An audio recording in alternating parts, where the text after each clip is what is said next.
नारायण अखिलगुरु भगवन्नमस्ते।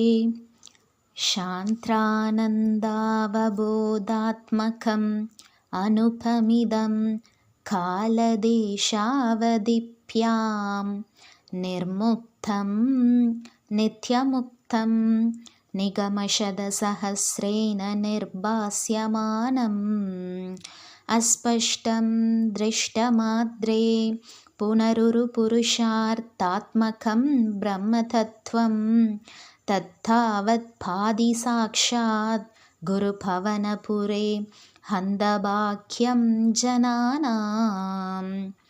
एवं दुर्लभ्यवस्तुन्यपि शूलपदया हस्तलब्धे यदन्यत् तन्वा वाचा धिया वा भजति पदजनः शुद्रतैव स्फुटेयम्।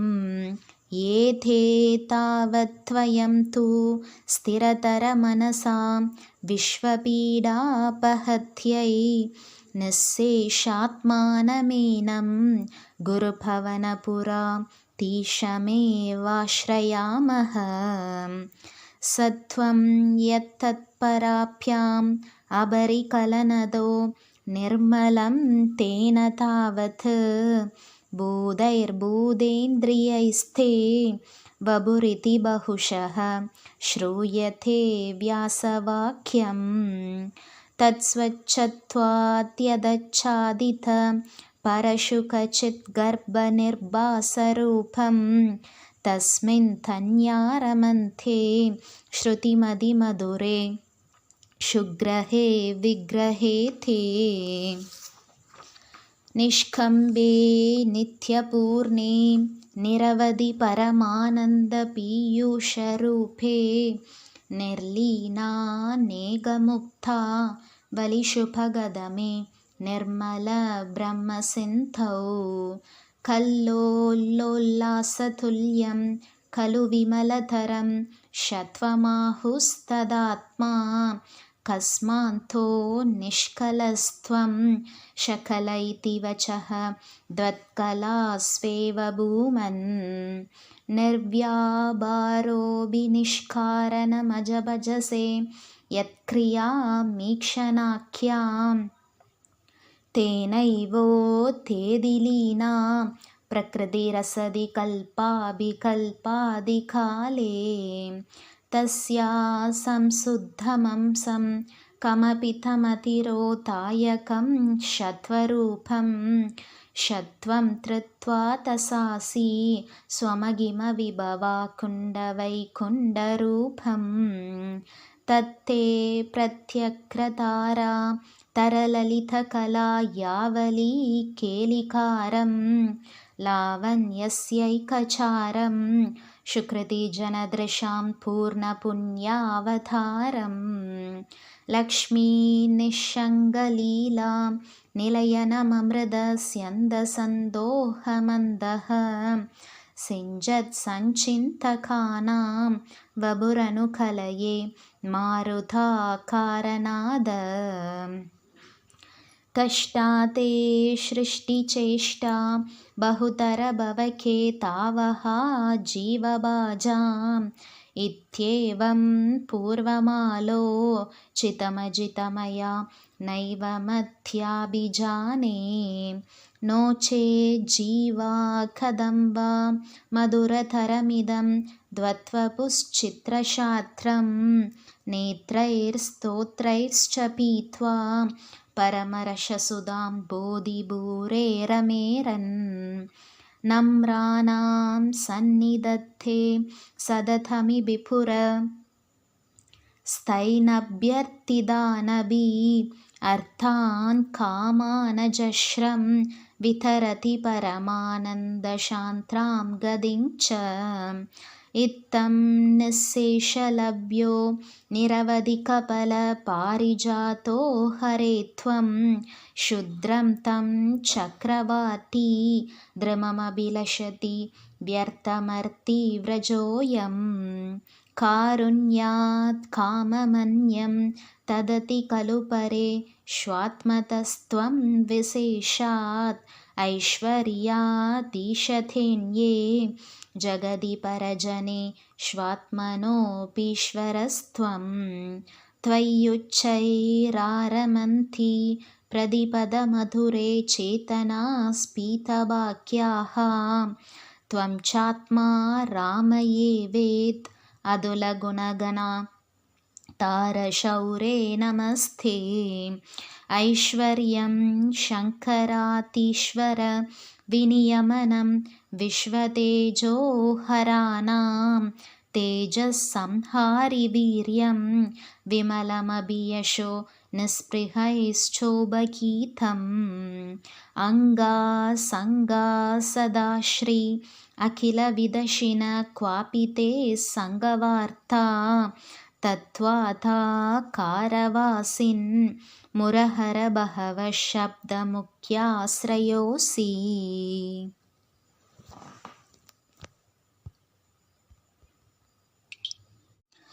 नारायण अखिलगुरु भगवन्नमस्ते शान्त्रानन्दावबोधात्मकम् अनुपमिदं कालदेशावधिभ्यां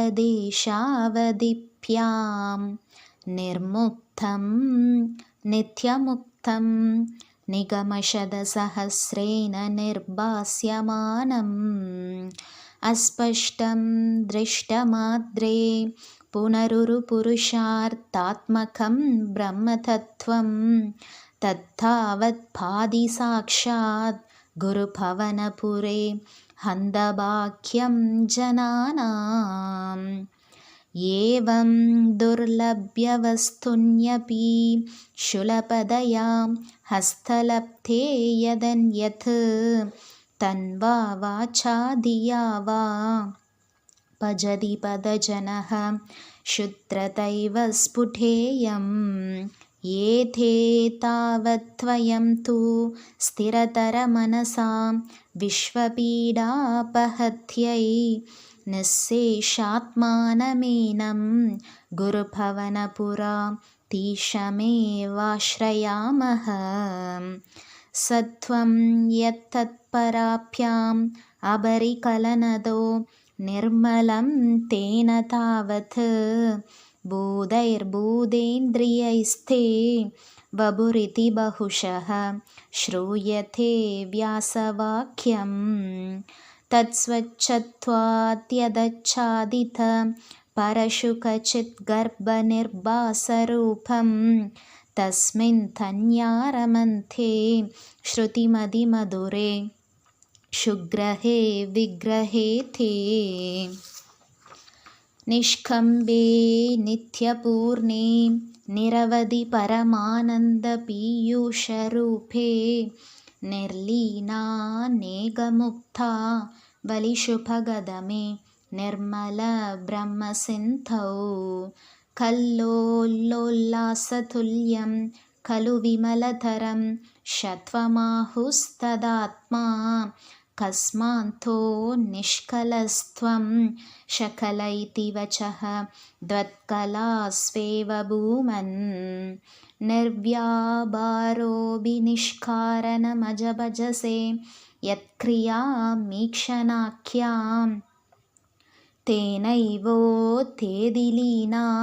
प्रकृतिरसदि कल्पाभिकल्पादिकाले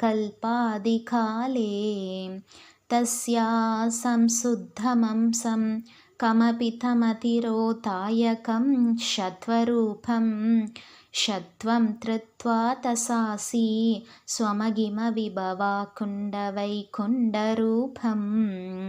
तत्ते प्रत्यग्रतारा तरललितकला यावली केलिकारं लावण्यस्यैकचारं सुकृतिजनदृशां पूर्णपुण्यावतारं लक्ष्मीनिःशङ्गलीला निलयनममृतस्यन्दसन्दोहमन्दः सिञ्जत्सञ्चिन्तकानां वपुरनुकलये मारुताकारनाद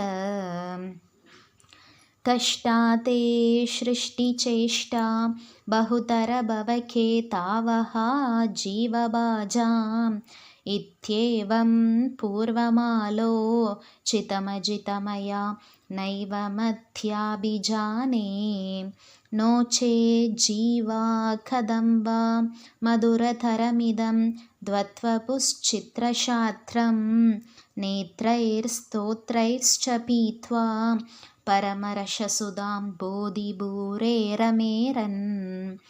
नम्राणां सन्निधत्ते सदथमि विपुर स्थैनभ्यर्थिदानभी अर्थान् कामानजश्रं वितरति परमानन्दशान्त्रां गतिं च इत्थं निःशेषलभ्यो निरवधिकफलपारिजातो हरे त्वं क्षुद्रं तं चक्रवाटी द्रुममभिलषति व्यर्थमर्तिव्रजोऽयं कारुण्यात् काममन्यं तदति खलु परे स्वात्मतस्त्वं विशेषात् ऐश्वर्यातीशथेन्ये जगदि परजने स्वात्मनोऽपीश्वरस्त्वं त्वय्युच्चैरारमन्ति प्रतिपदमधुरे चेतना स्फीतवाक्याः त्वं चात्मा रामये वेत् अदुलगुणगणा तारशौरे नमस्ते ऐश्वर्यं शङ्करातीश्वर विनियमनं विश्वतेजोहराणां तेजस्संहारि वीर्यं विमलमभियशो निःस्पृहैश्चोभगीतम् अङ्गासङ्गा सदा श्री अखिलविदशिन क्वापि ते सङ्गवार्ता तत्त्वाता कारवासिन् मुरहर बहवः शब्दमुख्याश्रयोऽसि।